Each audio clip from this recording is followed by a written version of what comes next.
Occupational safety and health.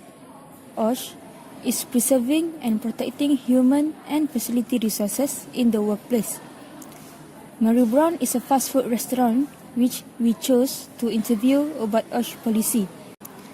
Our objective is to recognize the hazard and effect in the workplace, to identify a range of occupational health hazards, to justify the health hazards, and to describe the risk controls based on the hierarchy of controls.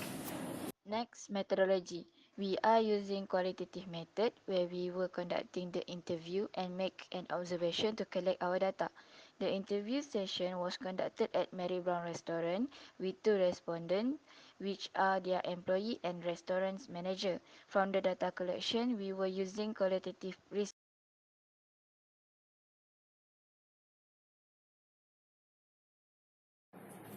Risk assessment form. Firstly, physical hazard. Hot cooking oil can affect to burn skin. Current risk control is wear appropriate attire.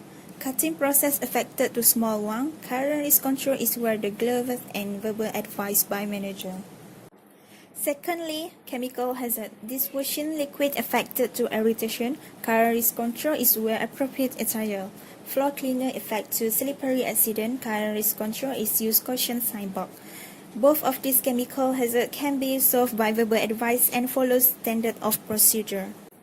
Next, biological hazard. Expired raw material can cause to food poisoning. To avoid from this happening, it should dispose and restore new raw material. Near supermarket affected to flies that will cause germs. To overcome it, use pesticide and electric mat. Psychological hazard. Overwork can affect to body aches. This problem can be solved by shift exchange and get an annual leave.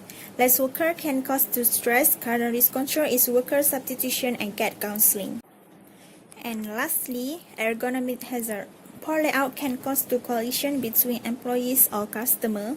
The current risk control is follow the standard of procedure. Conclusion. The most common classification of hazard is physical hazard, followed by chemical hazard, psychological hazard, biological hazard, and ergonomic hazard. All the problem can be avoided by immediate action and verbal advice by the manager. All the employees and managers should follow the standard or procedure and should be aware of the risks that can cause hazard. However, in handling and avoid biological hazard and psychological hazard, a particular control has to be made.